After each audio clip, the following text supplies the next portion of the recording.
Hello everyone, my name is Joey, and my story entitled A Note Becomes a Monster was selected to be as the winner of the My Singing Monsters Perplexed-Lore contest and selected to be canonized in the My Singing Monsters lore.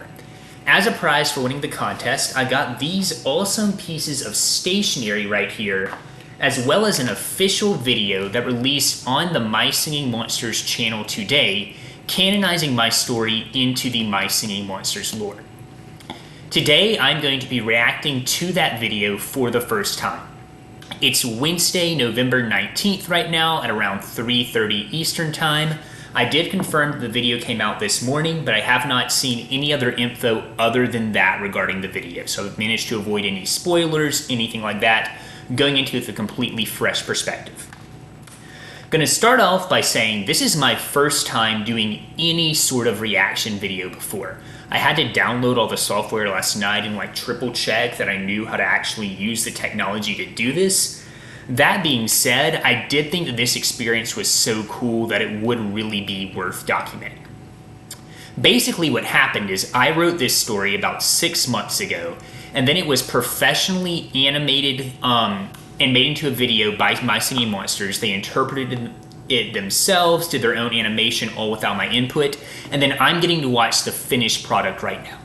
That's just such a unique experience, something I've never experienced before, something I don't ever expect to experience like this again before, and something that if I had to guess, most people probably won't get an experience like this. So just since it's such a unique sort of thing that I'm going through, I thought it would be really cool to document.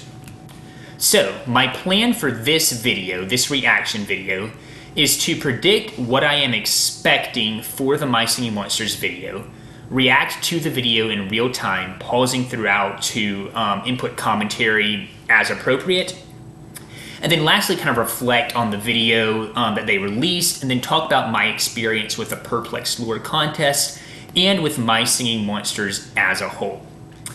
Now, before I get into my predictions, the first thing I'm going to say is please watch the actual uninterrupted video without my commentary first. I'm going to make sure to leave a link to that in the description. So if you have not seen it yet, by any chance you are watching this video, go ahead and pause it right now and go watch the official video on the My Singing Monsters channel. Alright, if anyone did that, welcome back. The main reason that I wanted you to do that is because my first big prediction about the video is that they're going to follow my story very closely in the exact way that I wrote it. So the main thing that I mean by that is I actually submitted my entry to the Perplexed-Lore contest as a rhyming poem, sort of in the essence of like a Dr. Seuss or a Clement Clarke Moore A Night Before Christmas poem, so kind of kept that rhyme structure all throughout the poem.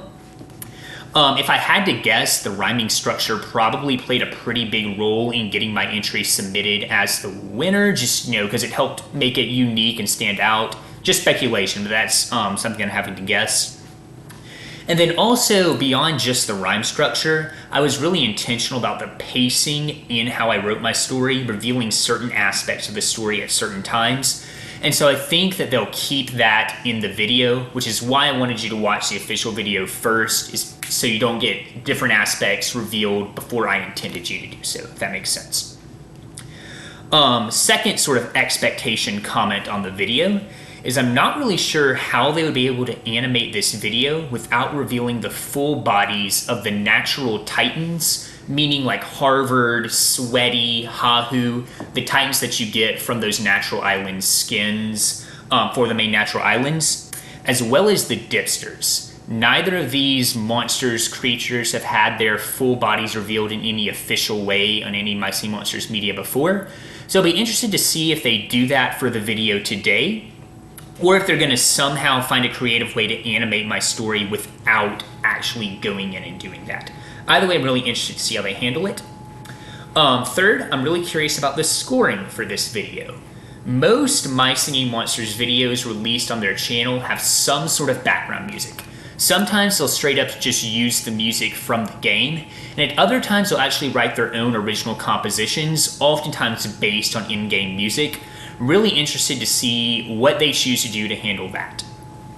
And the last thing I wanted to say is in the video that came out on Saturday, they mentioned there's going to be some other piece of Ffidyll content that relates to my theory.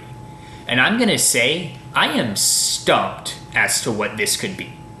I did spend a little bit of time thinking about it and wrote down all of my theories as to what it could be, but take all these with a grain of salt because I'm not confident in any of them. I'll go over what they are and then I'll actually get into watching the video. So one, I think it could possibly be referencing Spurt coming for an out-of-season special. A little doubtful about that just because that's pretty expected. I feel like this teaser was hinting at something a little bit bigger than that. Something I noticed is almost all of the predictions that I saw online were about Firehaven Wordos. I think this is possible, but I'm actually leaning in a different direction. I'll talk about this a lot at the end, but my theory does not involve the Wordos as much as a lot of people are assuming. It's mostly about the Natural Titans and the Dipsters. So Wordos are a chance just because of the title, but I'm thinking no for that. So the two things that I mentioned, I think they could make some sort of expansion to the Dipsters. Possible they're going to a new island. If so, I think that would have to be Gold Island. Not really sure what else it could be. I also did check. I should have double checked on this, but I don't believe that the Dipsters have any Ffidyll costumes yet. So they could be getting some sort of costume that relates to Ffidyll or to my story. It's also possible they're expanding the lore of the Natural Titans. If they were to do this, the most obvious answer would be adding a Natural Titan skin or another Titan skin for Firehaven or Fire Oasis. So that's a possibility. They also could do a very small quality of life update. I know within the last couple of years, they actually changed the Natural Titans so they have unique obstacles. But if you go on the map menu on that little sidebar, you still see the old obstacles for the pictures of the new island skins you haven't activated. So maybe they'll use this as an opportunity to make that small tweak. But either way, I'm really going to be kind of surprised on either of those. I kind of thought the Dipsters and the Natural Titans were two parts of the lore they didn't plan to touch again. I was really surprised to hear they're going to do some sort of Ffidyll edition related to my story. It's also possible there's going to be a new decoration that relates to my story. That could be kind of cool. And then I had one more prediction that I scribbled on my sheet of paper on the way to work this morning because I hadn't thought of this before, but I think it might be my favorite prediction.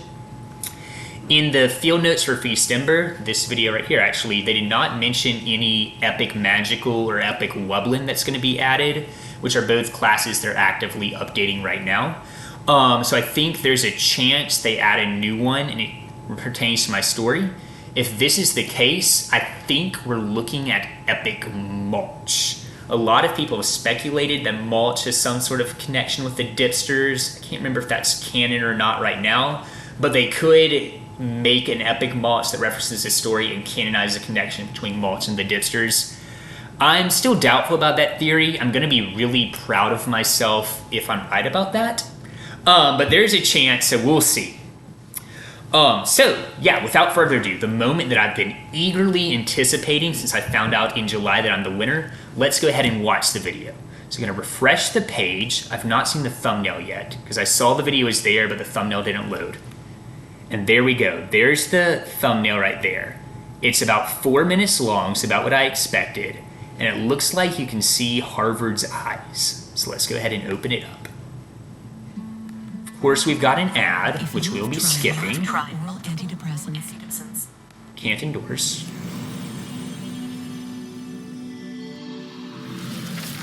That's the background for Vegetable Medley. Perplexed-Lore theory. Okay, that was cool. Official story.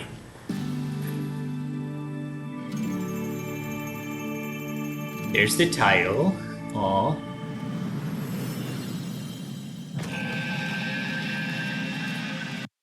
Okay, that was cool. It's opening its eyes. Oh, I wonder if the new addition is that the Colossals work on the Titans now. I didn't even think of that, but that's genius. Okay. The Colossi eyes work on the Titans. In the story unseen. Ooh. So I think that's MSM Poke Gamer voicing it. Really? Okay. And I will say, they did change that first line a little bit. I actually wrote a long time ago, back in 2016. I kind of had a suspicion they would change that just because I meant it to be kind of cheeky because I don't think 2016 was that long ago. But the rhyme structure's still there. So I'll pause and keep going. Harvard decided it was time to convene a meeting with Sweaty, Gigacheap 2. The trio was joined by Glubber and Hahoo.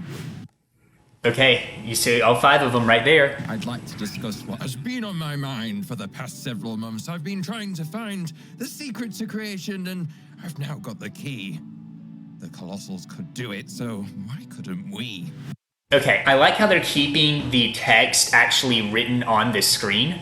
I did do a couple fun things with the capitalization, like I capitalized the word key since that's a reference to the Dipsters. So I kind of like how they're doing that. Let's keep going. The group looked at Harvard. Now you can really see all their eyes. I like that. See, Glubber, it looks like the decoration in Dawn of Fire. Yeah, this is great. Uncertain. You see, I've been able to pull back the curtain. What is that? Studied the scroll, and within the storm, there's a curious way for new life to form. So that's Harvard's hand, but the scroll, I intend that to be Blabbett's scroll. I think I actually referenced that a couple of seconds later, which is how they revealed Wublin Island. So maybe we'll zoom in and we'll see. Bubble right statues have been made awake, and with a little life formula, I think I can make the... That's cool. That's cool. The same happen here. If my theory is true, we can create our own monsters too. Who an expert in monsters. It's interesting because I've always said Hahoo, not Hahoo, even though Hahoo is a little more canon. But cool. There's Hahoo.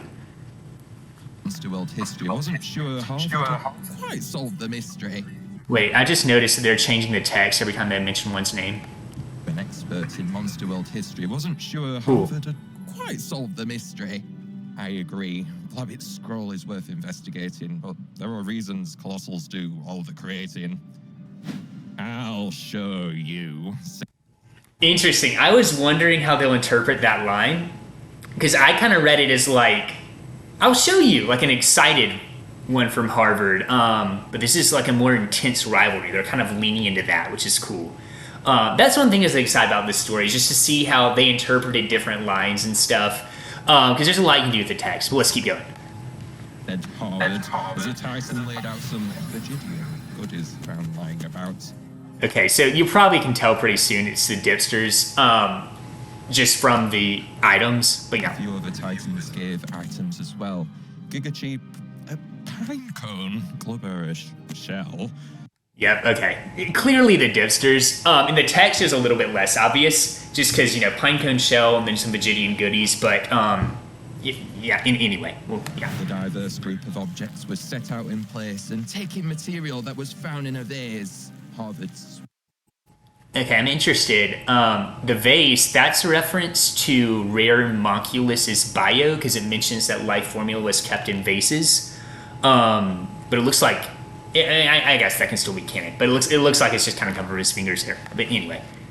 Wrinkled life formula onto the collection. I like the animation of life formula. Confirm its predilection. Okay, one more comment. I know I'm pausing a lot, but I'm just super excited. I have so many thoughts I'm trying to get out. I was kind of ambiguous in my story as to where this was all taking place, so I kind of imagined in a lab-like setting, but that's never really referenced in the story, so I was really curious to see how the monster handlers handled that. I like how it's just being shown all happening in his hand. This is really like a much more like epic, intense vibe than I imagined. I imagined kind of playful, but I like what they're doing with this. Then, clap! Out of nowhere, a bright flash of lights, leaving behind a mysterious sight. Okay, and I haven't addressed this. That's definitely MSM Poke Gamer talking. I was not expecting that at all. I was really curious as to what monster handler would be voicing it. And I saw a video earlier where he mentioned like that he had played a role in doing something with the video. It never even clicked for me that could be this. And I was actually thinking to myself, ooh, I hope I get an MSM Poke Gamer reaction to the video. But him voicing it, I'm really excited to see if he talks about his experience with that too. The Titans monsters looked over, and to their surprise, they saw 7 pairs of beady eyes. You did it, said Sweaty, still slightly perplexed. You're right, exclaimed Giga Cheap. Globber asked, well, what's next? I was real intentional about giving all 5 of them at least one line in the video. And there we go. Now all 5 of them have spoken. Ultra Reedlings, said Who, you're forgetting one thing. We still do not know if these monsters will sing. They examined the small and yeah, you can see them. Features. And though they contain some familiar features, they weren't like any monster known in the past. They had to belong to a distinctly new class. And I know I said at the beginning they changed that first line. That is the only thing they have changed to my story so far. Other than that, they have stuck with it perfectly. I read this so many times, I had it pretty much memorized. I was like, so excited to see it. So yeah, just wanted to address that. Perhaps they make noises the way Furcon sings. I like how they're showing. Piano, or maybe riff strings. The Titans Kind of hear them. would hear a chirp or a quip. Then one of the creatures belted out, "Dip!" These I know. There's a lot of build up to that one line, especially like the big reveal. It's the Dipsters, in case it wasn't obvious already. monsters repeated the same simple sound. Dips here and dips there, dips all around. I know I haven't addressed the music yet. I talked about that at the beginning, and it kind of blends in so seamlessly with the background. Oh, I like Giga Sheep's eyebrow raise right there. But it sounds like this is just really cool ambient music, which is really neat to hear. Hearing the music on their colossal kin, the Titans weren't sure that these dips could fit in. May I point out, as to Who, clearing its throat, that typically monsters sing more than one note. Agreeing this wasn't how monsters they're showing the hole. They decided they'd keep them deep underground. Doing just that, the Titans gave them a home far below the surfaces where other monsters... Oh, the doors. Cool. But Harvard hopes that the Dipsters would prove them all wrong. And someday emerge... That was a cool full body reveal of the, of Harvard right there. Melodious song. Yeah, okay. Definitely narrated by MPG. Then it's so cool seeing my name like that.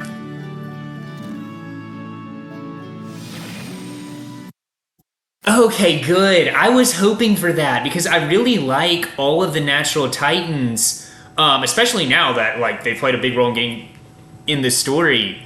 I don't know how it didn't click for me. That could be the update, but that's so cool. I'm gonna activate all 5 of them now and have those colossi done because I like kind of miss getting to hear especially the Cold Island and Plant Island Colossal when I activated the skins, but now I get to do that and still have the colossi open. Awesome.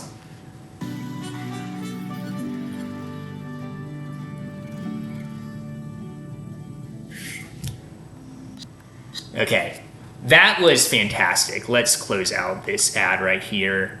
I just want to triple check. Okay, I am still recording. That'd be awful if I did this whole thing and wasn't recording. But yeah, I mean that experience, I can't even really put into words how fantastic that was. Oh, I didn't mean to have so many things open. How fantastic and how cool of an experience that was to do. You can see I opened up the MSM lore contest real recently. So yeah, I mean that was super neat. That was such a amazing experience. Obviously, I don't know if any of the monster handlers will see this video, but I have to extend a huge thank you to all of the effort that was put into that. I mean, thank you to MTPG for the voice acting, and then beyond that, everything from the storyboarding, the art, the animation, the music, all of that put together, all that effort for something that an idea that I had like on a sheet of paper. I mean that was incredible. I also do want to remind any fan who is watching this to really appreciate the My Singing Monsters team and all that they do for us. they don't have to do things like this. You know, these contests, because this is like the third or fourth one they've done this year, they're making plenty of money, bringing in plenty of revenue without that sort of stuff. And so the fact that they do it, like, that's just for the enjoyment of the fans. And I think that really says a lot about what kind of company they are, how much they care about the people that play their games. So I'm going to flip over my note sheet right here, make sure I talk about everything I wanted to talk about. I'm still taking that in, but yeah, let's go. So I saw the video back in May announcing the Perplexed-Lore contest. I wasn't immediately like, ooh, I've got to think of something that I want to submit for the game. But I was kind of like, oh, okay, if I think of something that I'm proud of, something that I think would make a good story, then I'll go ahead and enter the contest.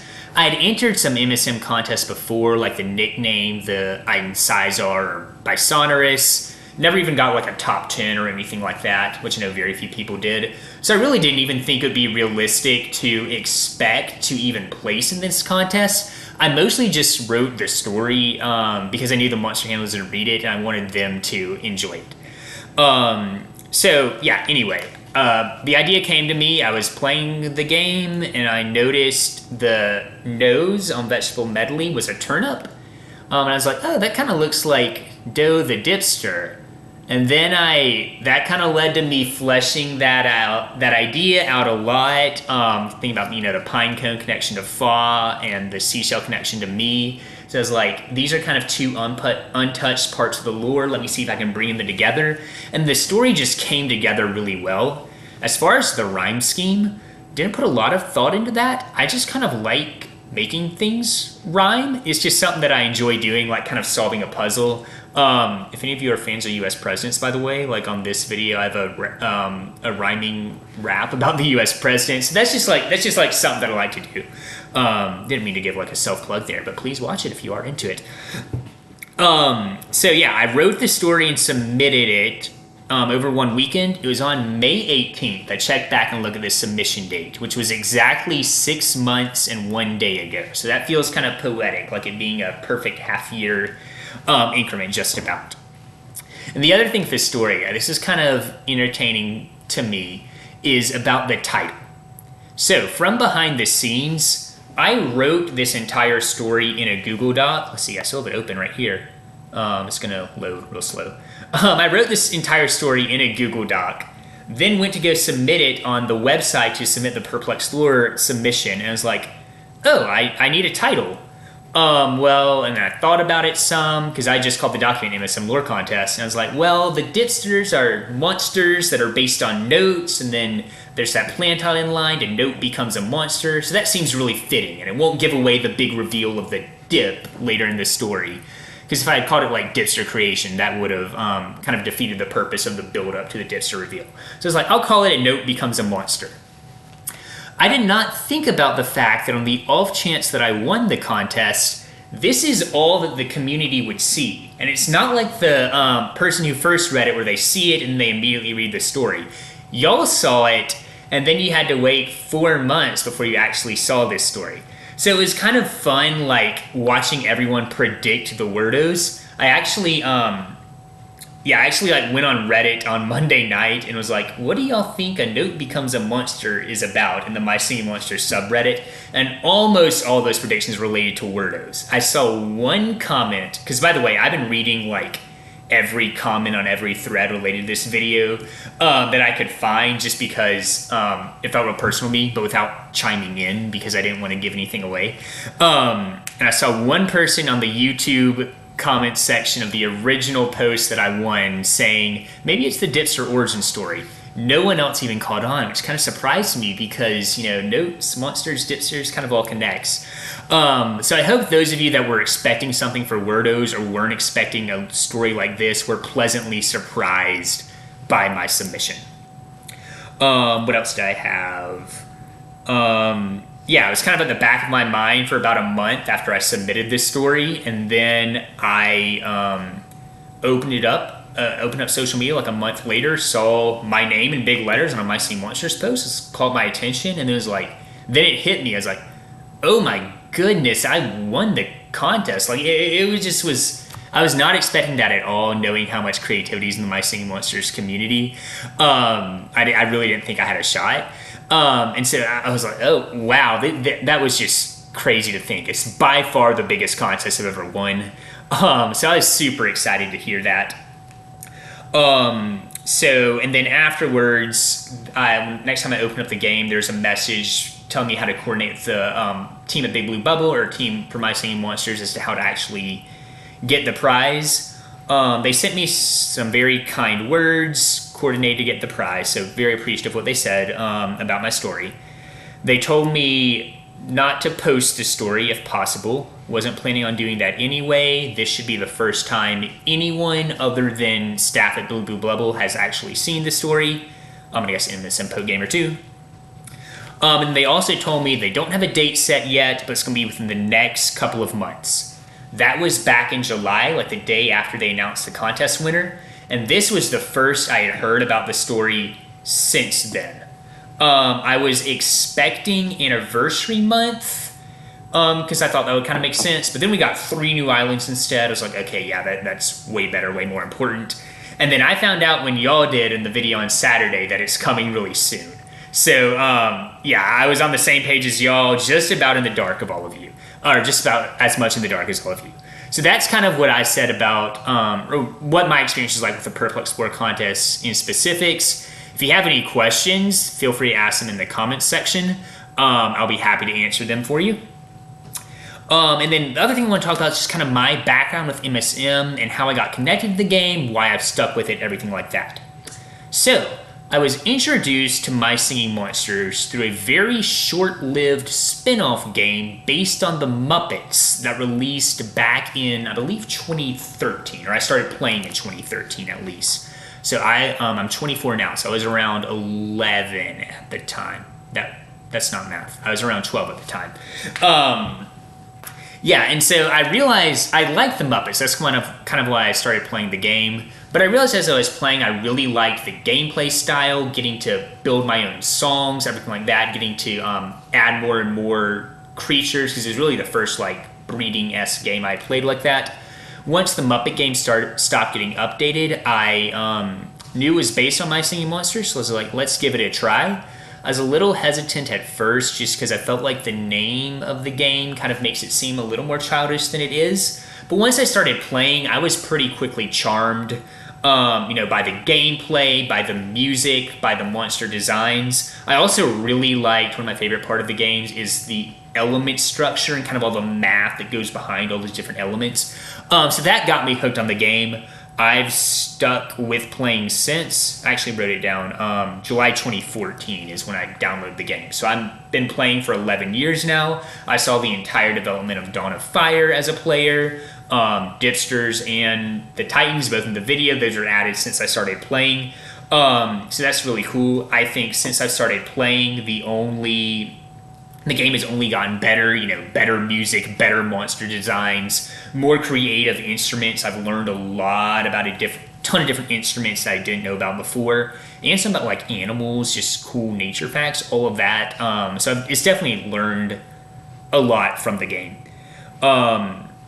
I did put my friend code in the description for both My Singing Monsters and Dawn of Fire, by the way. Some of my islands might be a little bit cluttered because I struggle to work in all these new rares and epics. Good problem to have, but there we go.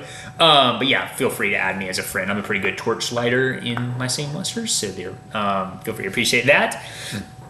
But yeah, super incredible experience. I feel like my entire My Singing Monsters career, the past 11 years I've been playing this game, has all culminated in this moment right here.